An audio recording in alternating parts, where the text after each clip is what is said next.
ჩინეთის სახალხო რესპუბლიკა, პეკინის ერთ-ერთი პარკი. მილიონობით ჩინელისთვის ყოველი დღე დამამხნევებელი ვარჯიშით იწყება. ისინი აქ გამთენიისას იკრიბებიან, ჯგუფებად იყოფიან და მუსიკის თანხლებით სუნთქვის კონტროლსა და მედიტაციას ეწევიან. ვარჯიშის სეანსები სურნელოვანი მცენარეების საუცხოო არომატის ფონზე მიმდინარეობს. 1000 წლეულების განმავლობაში ჩინელები ამ ვარჯიშებს მრავალი დაავადების პროფილაქტიკისთვის იყენებენ. პარკში ძირითადად ხანში შესული ადამიანები არიან. ახალგაზრდობა და საშუალო ასაკის ხალხი ამ დროს სამსახურში მიიჩქარეს. მუშაობა როგორც წესი 8 საათზე იწყება. დაგვიანება თუნდაც რამდენიმე წუთით, ანაზღაურებაზე აისახება. არასაპატიო მიზეზით სამჯერადი დაგვიანება კი სამსახურის დაკარგვას ნიშნავს. ჩინეთში იშვიათია უსაქმური ადამიანი. უსაქმურობა დიდ სირცვილად ითვლება. შრომის მოყვარეობა ჩინელის ხასიათშია. ასე იყო ყოველთვის, საუკუნეების განმავლობაში. ალბათ მხოლოდ უაღრესად შრომის მოყვარე ხალხს შეუძლია შექმნას მსოფლიოს ერთ-ერთი და ყველაზე მასშტაბური საოცრება, დიდი კედელი.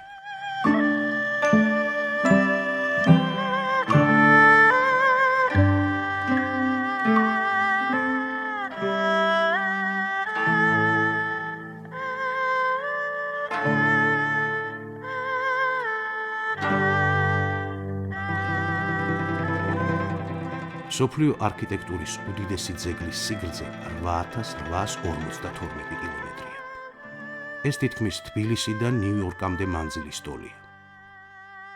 ჩინეთის დიდი კედლის მშენებლობა 24 საუკუნის წინ დაიწყო. ჩინეთის მაშინდელ იმპერატორს ცინ ში ჰუანს ხშირად უწევდა ჩრდილოელი მომთაბარე ტომების თავდასხმების მოგერიება. დამცავი კედლის აგებაც ამიტომ გადაწყვიტა, თუმცა იმპერატორს სხვა მიზანიც ჰქონდა. მას არ სურდა საკუთარი ხალხი მეზობელს შერწყმოდა და მის მსგავსად მომთაბარე ცხოვრებას მიჰყოლოდა. იმპერატორმა მშენებლობაში ჩინეთის იმდროინდელი მოსახლეობის მეხუთედი, ანუ თითქმის მილიონი ადამიანი ჩააბა. სამშენებლო მასალად ქვის ბლოკების გარდა გამოიყენებოდა კირქვა და ბრინჯის წებოვანი ფაფა, რომელიც კონსტრუქციას განსაკუთრებულ სიმყარეს ანიჭებდა. ფართოდაა გავრცელებული აზრი, რომ ჩინეთის დიდი კედლის დანახვა მთვარიდან შეუიარაღებელი თვალითაც კი შესაძლებელია. ეს მხოლოდ მითია. თვით ჩინელმა კოსმონავტებმა ფეი ზუნლინმა და ნე ნაიშენმა განაცხადეს, რომ დიდი სურვილის მიუხედავად კოსმოსიდან კედლის დანახვა ვერ შეძლეს. თუმცა ეს გარემოება ჩინეთის დიდ კედელს რა თქმა უნდა სულაც არ აკნინებს. გრანდიოზული კედელი მე-17 საუკუნემდე შენდებოდა. ამ ხნის განმავლობაში მსოფლიოს ერთ-ერთი საოცრება საიმედოდ იცავდა სავაჭრო ქარავნებსაც, მათ შორის იმ ქარავნებს, რომლებიც აბრეშუმის დიდ გზაზე მოძრაობდნენ. 16 საუკუნე ეს სავაჭრო გზა აღმოსავლეთ აზიას ხმელთაშუა ზღვის ქვეყნებთან აკავშირებდა. მაგისტრალი აზიისა და ევროპის ეკონომიკასა და კულტურაზე უდიდეს გავლენას ახდენდა. თავდაპირველად გზას ჩინური აბრეშუმის გადასატანად იყენებდნენ. სახელწოდებაც აქედან წარმოიშვა. აბრეშუმის დიდი გზა ოქრო ვერცხლის ნაკეთობების, ხალიჩების, ტყავისა და შალის, ფაიფურის, აგრეთვე ღვინის გადასატანადაც გამოიყენებოდა. მაგისტრალის ერთ-ერთი ტოტი კი საქართველოზე გადიოდა. საქართველო ბევრი ჩინელისთვის ქართულ ღვინოსთან ასოცირდება. ზოგი სტალინს ახსენებს. იოსებ ჯუღაშვილისადმი უმრავლესობას დადებითი დამოკიდებულება აქვს.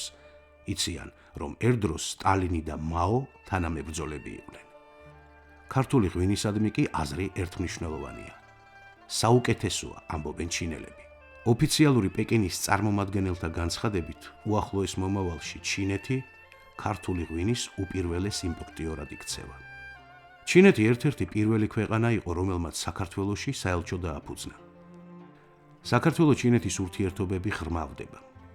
ამას ხელს უწყობს თბილისსა და ურუმჩის შორის 2011 წელს გახსნილი პირდაპირი ავიახაზიც, რომლის საშუალებით აბრეშუმის დიდი გზის განახლება რეალობად იქცა. დღეს ისევე როგორც მრავალი საუკუნის წინ ქვეყნებს შორის ურთიერთობა ძირითადად ეკონომიკური ხასიათისაა. ჩინეთის სახალხო რესპუბლიკის ეკონომიკა მსოფლიოში მეორე ადგილზეა. კონსტიტუციის თანახმად ჩინეთი სოციალისტური ქვეყანაა, თუმცა შიდა ეროვნული პროდუქტის 70%-ს კერძო სექტორი აწარმოებს. პროდუქცია წარწერით Made in China ყველა ქვეყანაში პოპულარულია. ჩინეთი მსოფლიოში ლიდერობს 100-ზე მეტი სახეობის ნაწარმის დამზადების რაოდენობით. მაგალითად, მსოფლიოში გამოშვებული ფოტოაპარატების 50, კონდიციონერების 30 და მაცივრების 25% სწორედ ჩინეთის ანგარიშზეა. გარდა ამისა, ჩინეთი მოწინავეა ტანსაცმლის, ფეხსაცმლის, საათების, ველოსიპედების, საკერავი მანქანებისა და სათამაშოების წარმოების მხრივ. საქართველოში გავრცელებული შეხედულება თითქოს ჩინეთში ძირითადად დაბალი ხარისხის პროდუქცია მზადდება საფუძველს მოკლებულია. ამგვარი აზრის დამკვიდრება ალბათ იმ კომერსანტთა საქმიანობის შედეგია, რომლებსაც საქართველოში მხოლოდ იაფასიანი ან წუნიანი ნაწარმი შემოაქვთ. ჩინეთი ხარისხის მიხედვით პირობითად 5 კატეგორიის საქონელს აწარმოებს. საქართველოში, როგორც წესი, ყველაზე დაბალი მე-4 და მე-5 კატეგორიის პროდუქცია შემოდის.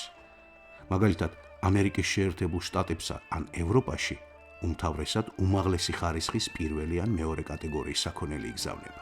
1970-იან წლებამდე ჩინეთი ღარიბ ქვეყნად ითვლებოდა. ეკონომიკის ელვისებრი აღორძინება ბოლო 30 წელიწადზე მოდის. ამ ხნის განმავლობაში ეკონომიკა 16-ჯერ გაიზარდა და 6 ტრილიონ ამერიკულ დოლარს მიაღწია. ქვეყნის სავალუტო რეზერვი 3,5 ტრილიონი დოლარია. ამ მაჩვენებლით ქვეყანა მსოფლიოში პირველ ადგილზეა.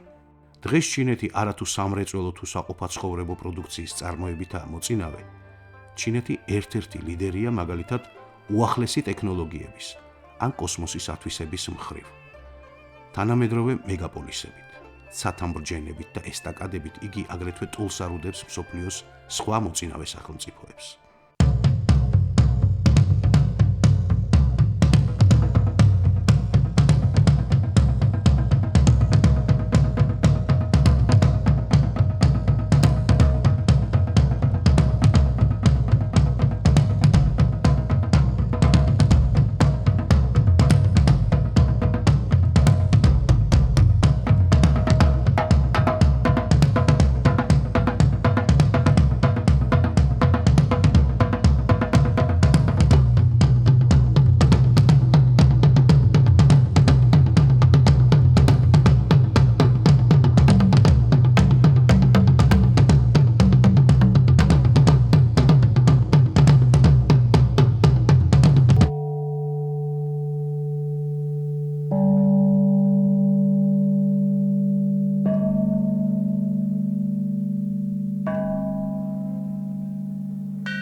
ჩინეთის სწრაფი აღმავლობის საქმეში გადამწყვეტი როლი ერთმა ადამიანმა შეასრულა.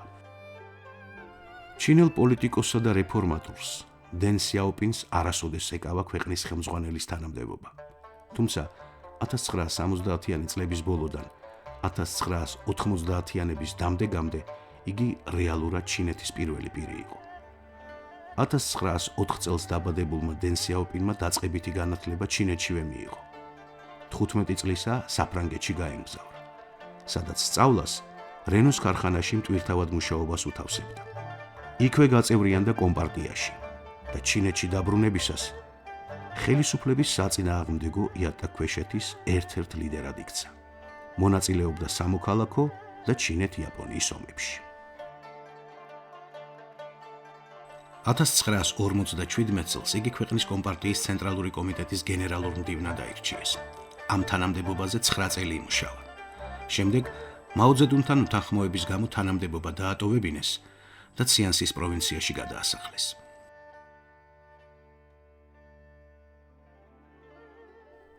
დევნილი დენ სიაოპინი ამ ქარხანაში რიგით მუშად მუშაობდა. ეს კი სწორედ ის მაგიდაა, სადაც უკვე ასაკოვან დენს მთელი დღეები უწევდა ლითონების დამუშავება.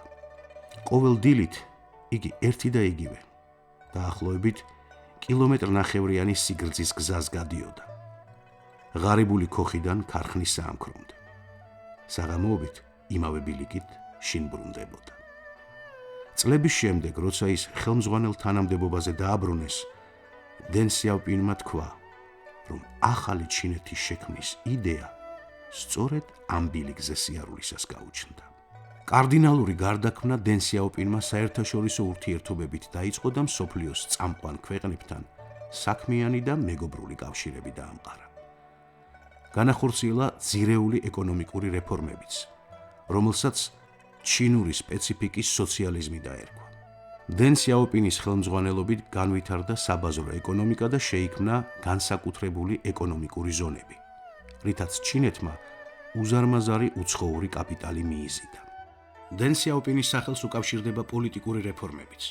მისივე თაოსნობით ჩინეთში გაუქმდა კანონი, რომლის თანახმად ადამიანებს უფლება ჰქონდათ ქვეყნის უმაღლეს თანამდებობებზე სიცოცხლის ბოლომდე ემუშავათ. დენ სიაოპინი 1997 წელს 92 წლის ასაკში გარდაიცვალა. ჩინეთში მას ქვეყნის ყველა დროის უდიდეს არქიტექტორს უწოდებენ. დენ სიაოპინი სიჩუანის პროვინციიდან იყო. ეს კუთხე ბუნებრივი რესურსებით ერთ-ერთი უმდიდრესია ჩინეთში. სიჩუანში მდებარე მრავალი ობიექტი იუნესკოს მსოფლიო მემკვიდრეობათა ნუსხაშია შეტანილი. ერთ-ერთი ასეთი ობიექტი უნიკალურ ცხოველს უკავშირდება.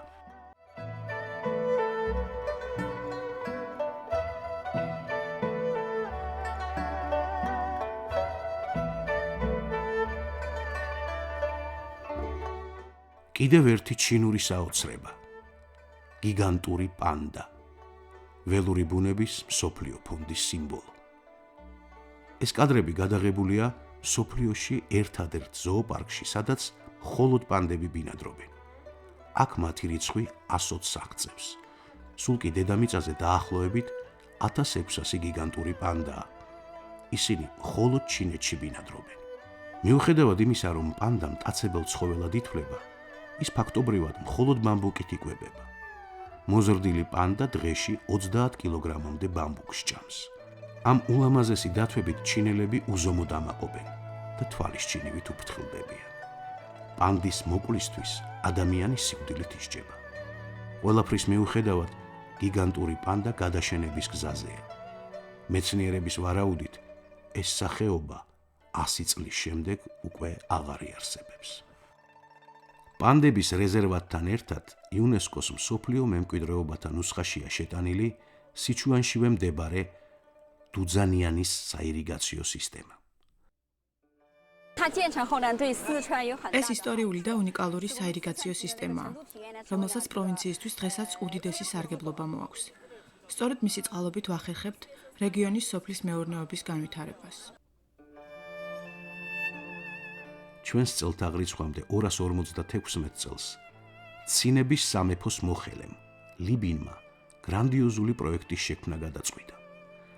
მას სურდა შეეჩერებინა მდინარე მინის კალაპოტიდან გადმოსვლის პროცესი, რაც მახლობელი რაიონების დატბორვას იწვევდა. მან ათასობით მუშა იქირავა და დამბის მშენებლობას შეუდგა. პროექტი 8 წელიწადში დასრულდა. შედეგად სოფლის მეურნეობის განვითარებისთვის უაღრესად ხელსაყრელი გარემო შეიქმნა. სიჩუანის პროვინციის ათობით რაიონმა ქვეყანას უხვი მოსავალი მისცა. მადლიერმა ხალხმა ლიბინს მთის კალთაზე უზარმაზარი სარიტუალო ნაგებობა აუგო.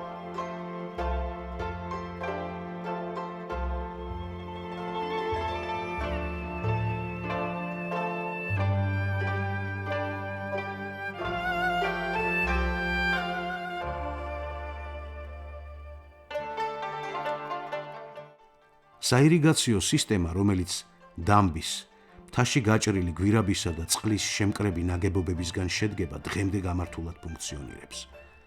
23 საუკუნიანი დუძანიანის მუშაობა მხოლოდ ერთხელ შეფერხდა. სისტემა წყობრიდან უძლიერესმა მიწისძვრამ გამოიყვანა. 2008 წლის 12 მაისს, შუადღისას, მსოფლიოს სეისმოლოგიურმა სადგურებმა ჩინეთში მიწისქვეშა ბიძგები დააფიქსირეს. მიწისძვრის სიმძლავრემ 8 ბალი შეადგინა.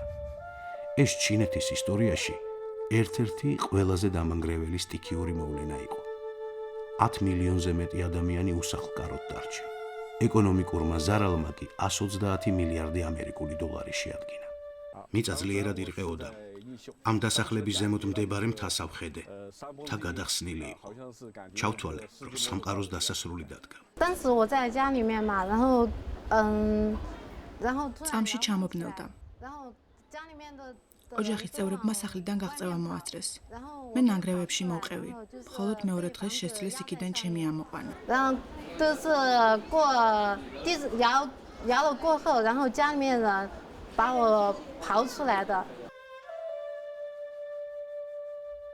მიწისძვრის ეპიცენტრი სიჩუანის პროვინციაში მდებარე ვენჩუანის მაზრაში მდებარეობდა. ეს ერთდროს მწვანეში ჩაფლული დასახლება რამდენიმე წამში ერთიანად განადგურდა. სოფლის სკოლაში ამ დროს სასწავლო პროცესი მიმდინარეობდა. 314 ბავშვიდან 209 მაშინვე დაიღუპა. 当时08年5月12号那天下午哈， საშინელი ბიძგები სადილის შემდეგ ვიგრძენით. 1楼我们教室楼的 ამ დროს პირველ კლასელებს გაკვეთილს ვუტარებდი.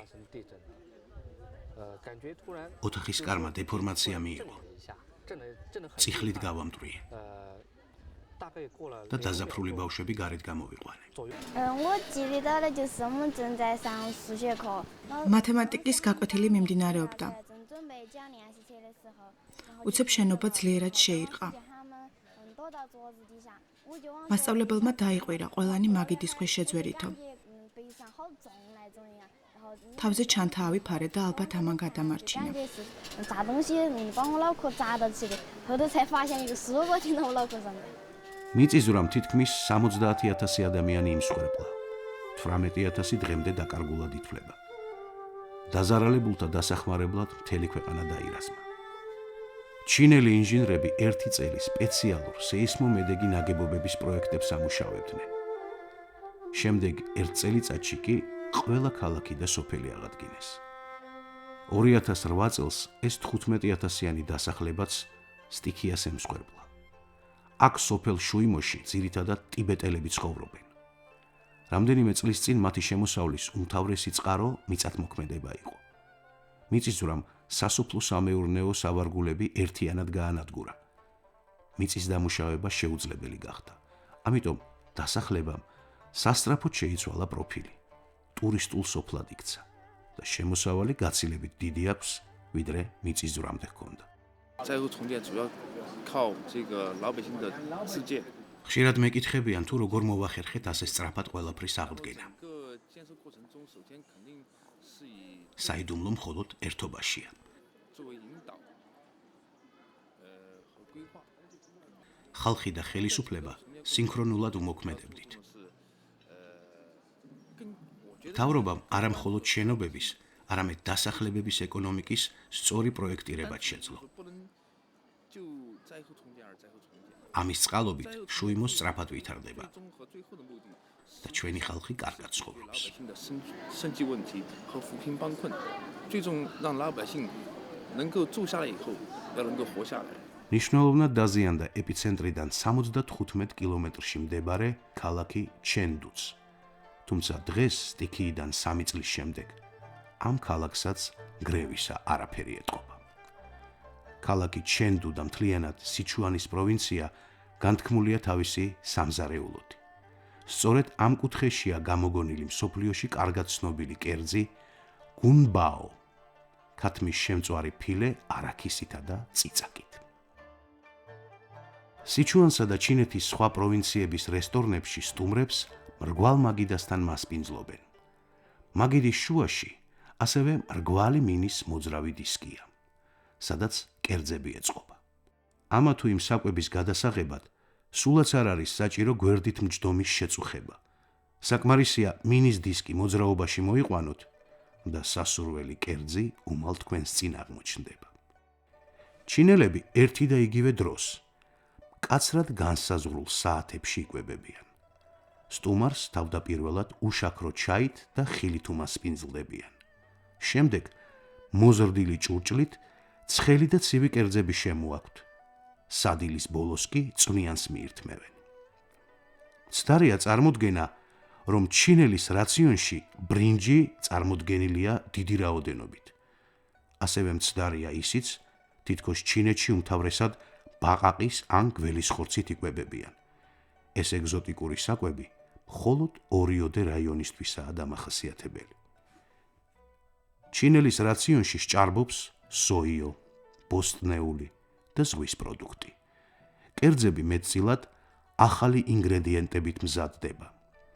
თითქმის არ ჭამენ ყველს, რძის სხვა ნაწარმს და პურს.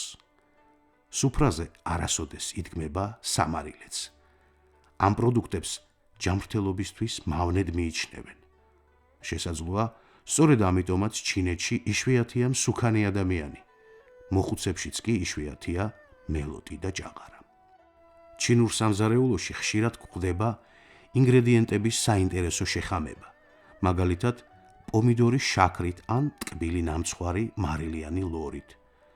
არც თუ იშვიათია ჩვენში უჩვეულო, თუმცა საკმაოდ გემრიელი სასმელი, ხილის გამთბარი წვენი, ან კიდევ სიმინდისა თუ საზამთროს წვენები. თითქმის 3000 წელია ჩინელები საკვებს ჩხირებით მიირთმევენ. ქვეყნის ზოგიერთი რეგიონის რესტორანში უცხოელს ხშირად უჭირს აუხსნას ადგილობრივს, რომ სადილისთვის ჩანგალი სჭირდება. ამ დროს კი თავად ჩანგალიც ჩინელების გამოგონილია. საერთოდ ჩინეთი მსოფლიო ცივილიზაციის უმნიშვნელოვანესი გამოგონებების სამშობლოა. საკვებში პირველად სწორედ მათ გამოიყენეს მარილი. ჩინელებმა დაამკვიდრეს ორთქლით საკვების მომზადების მეთოდი. მათივე დანერგილია ბუნებრივი აირის გამოყენება გასათბობად. ჩინელების იდეაა სოიოს კულტივირებაც, შაქრის დიაბეტის დიაგნოსტიკა და მკურნალობა, სამკურნალო დიეტა. ჩინეთშივეა გამოგონილი ქაღალდი და ქაღალდის ფული, ნაბეჭდი წიგნი და კომპასი, დენთი და ქოლგა, ლაქი და აბრეშუმი, ფაიფური და არბალეტი, ვენტილატორი და დომინო, კბილის ჯაგრისი და ბანკო, თოჯინების მექანიკური თეატრი და სეისმომეტრი, სახმელეთო და საზღვაო ნაღმები, ცეცხლსატყორცნი იარაღი, უარყოფითი რიცხვები მათემატიკაში, რელიეფური რუკა და რესტორნის მენიუ, მაკარონი და ასანთი, ტუალეტის ქაღალდი და ნაყინი, ფოიერვერკი და ქიმიური იარაღი, თუჯი და სარკე.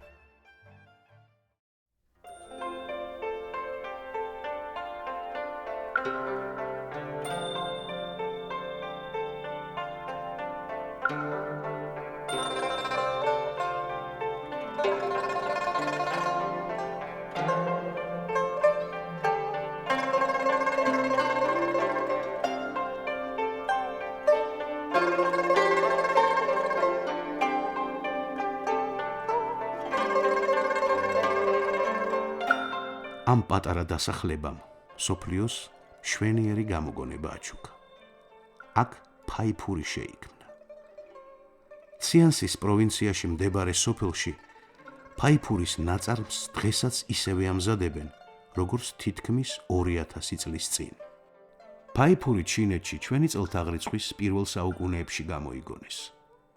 ევროპელები დიდხანს ცდილობდნენ ამოეცნოთ კერამიკის ამ განსაკუთრებული სახეობის საიდუმლო. ტექნოლოგიის შესატყობად ისინი უამრავ ეშმაკურ ხერხსაც არ ერიდებოდნენ. თუმცა სამშობლოში დაბრუნებისას მოპოვებული რეცეპტით დამზადებული ნაწარმი სრულიად არ გავდა ჩინურ ფაიფურს. მე-18 საუკუნემდე ფაიფურის დამზადების ტექნოლოგია მკაცრად გასაიდუმლოებული იყო. შემდეგ კერამიკის ეს სახეობა მთელ მსოფლიოში გავრცელდა. თუმცა სპეციალისტების აზრით, ჩინეთში დამზადებული ფაიფური დღესაც საუკეთესოა. ციანსიში უმაღლესი ხარისხის ფაიფური მზადდება. თოვლივით თვალის მომჭრელი, ქაღალდის ფურცელივით სიფრიფანა და ლითონივით მტკიცე. აქ შექმნილი ჭურჭელი საუკუნეების განმავლობაში ჩინეთის იმპერატორების სასახლეებს ამშვენებდა. მახლობლად კი მსოფლიოს ერთ-ერთი საუკეთესო და უმსხვილესი თანამედროვე ქარხანაა, რომელიც ასევე ფაიფურის ნაკეთობებს აწარმოებს. ფაიფური ჩვენი წინაპრების უდიდესი მონაპოვარია. ამ გამოგონებით ჩინელები ვამაყობთ. დღეს ევროპული და იაპონური ფაიფურიც პოპულარულად იქცა. ჩვენი ქარხნის ამოქმედებით გსურს მსოფლიოს ვუჩვენოთ, რომ ფაიფურის სამშობლოში წარმოებულ ფაიფურს არაფერი შეედრება.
კვლავ ციანსის პროვინცია.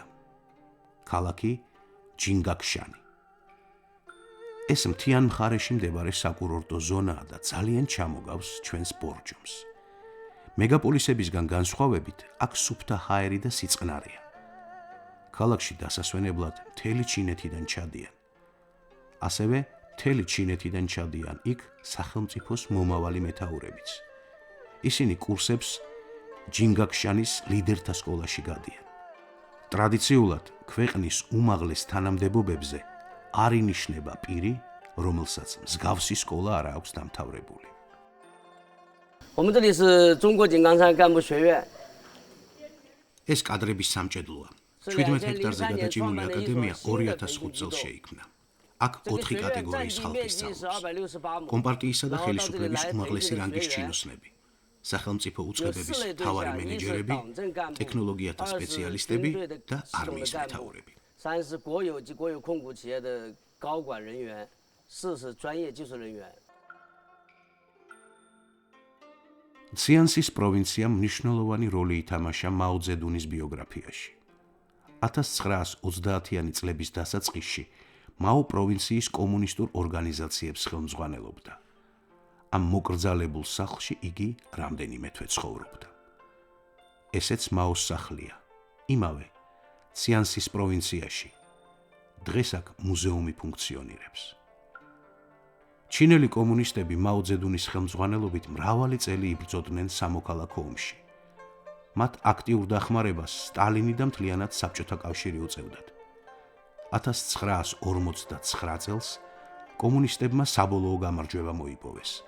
იმავე წლის 1 ოქტომბერს მაომ ჩინეთის სახალხო რესპუბლიკის შექმნა საზეიმოდ გამოაცხადა.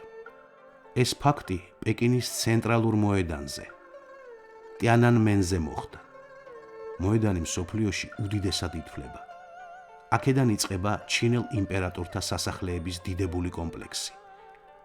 მას აკრძალულ ქალაქსაც უწოდებენ. კომპლექსი მრავალმხრივაა უნიკალური. მაგალითად, იქ ამჟამად 9000-მდე ოთახია. არც ერთ მათგანში არ დგას ღუმელი, თუმცა სასახლეები ძირითადად ზამთრის რეზიდენციებად ითვლებოდა. მშენებლებმა გათბობის წყაროები კომპლექსის მიღმა ააგეს. იქიდან სითბო მიწისქვეშა მილებით სასახლეებს უკავშირდება. ამგვარი ხერხით ჩინელებმა დიდებული ქალაქი ხანძრის საფრთხისგან დაიცვეს. აკრძალული ქალაქი ქვეყნის ერთ-ერთ მთავარ ღირსშესანიშნაობად ითვლება. 5 საუკუნის განმავლობაში აქ ჩინეთის 24 იმპერატორი ცხოვრობდა. უკანასკნელი მათგანი პუ-ი 1945 წელს საბჭოთა სამხედროებმა დაატყვევეს. 4 წელი იმპერატორი რუსეთში, ხაბაროვსკის მახლობლად მდებარე კოლონიაში იმყოფებოდა. მასთან ერთად სასჯელს ცნობილი ქართველი მწერალი ჭაბუა ამირეჯიბი იხდიდა. დაბალი დანისკაცი იყო. ძალიან სიმპათიური, ძალიან ზილობიანი და რა თქმა უნდა განათლებული. მშვენივრად იცოდა დასავლეთ ევროპის ლიტერატურა, მსოფლიო ისტორია და ლიტერატურა. 5000 წლიანი ისტორიული განვითარების პერიოდში ჩინეთი უამრავჯერ იქცა უცხო ქვეყნების თავდასხმის ობიექტად. მრავალრიცხოვანი ომებისა და კოლოსალური დანაკარგების მიუხედავად, ჩინელი არ არის აგრესიული ადამიანი. ქვეყნის არმია, რომელიც უახლესი, მათ შორის ბირთვული იარაღითაა აღჭურვილი, მსოფლიოში უდიდესია. თუმცა ჩინეთის პოლიტიკა მშვიდობიანია.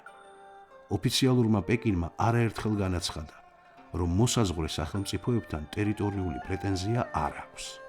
ქვეყნის მშვიდობიან განვითარებასთან ერთად ჩინეთი ხელს უწყობს მთელ მსოფლიოში მშვიდობის დამყარებას. საკუთარი განვითარების მაგალითზე ჩინეთი დარწმუნდა, რომ გარე სამყაროსაგან იზოლირებულად სახელმწიფოს განვითარება შეუძლებელია. ამის გამო ქვეყანა მშვიდობიანი განვითარების გარდა გახსნილობის პოლიტიკას ატარებს. და თუ ზოგი სახელმწიფო მას აკრიტიკებს, მაგალითად Facebook-ის საიტის დაბლოკვის გამო, ამას თავისი ახსნა აქვს. არა პოლიტიკური, არამედ წმინდა ეკონომიკური. 1,4 მილიარდიან ქვეყანას თავის უზარმაზარ ბაზარზე კომერციული ორგანიზაციის დაშვებისთვის სურვილი აქვს მიიღოს ფინანსური მოგება. და თუ კი ვინმე საფასურის გადახდა არ სურს, ყოველივე ეს სრულიადაც არ არის პეკინის ბრალი. ამას გარდა ჩინეთს აქვს თავისი პოპულარული სოციალური ქსელი, რომელიც მომხმარებელთა რაოდენობით დაახლოებით 5-ჯერ აღემატება Facebook-ს. საოცარ ჩინეთში ათდღიანი მოგზაურობა სრულდება. დაუიწყარია ჩინეთის ბუნება, ქვეყნის მშენებლობის წარმოუდგენელი ტემპი, სუპერთანამედროვე მეგაპოლისები, უძველესი კულტურა და ისტორია. თუმცა ყველაზე დიდი შთაბეჭდილება ალბათ თავად ჩინელმა ადამიანმა მოახდინა, შრომის მოყვარემ, ნიჭიერმა, გულღიამ და კეთილმა.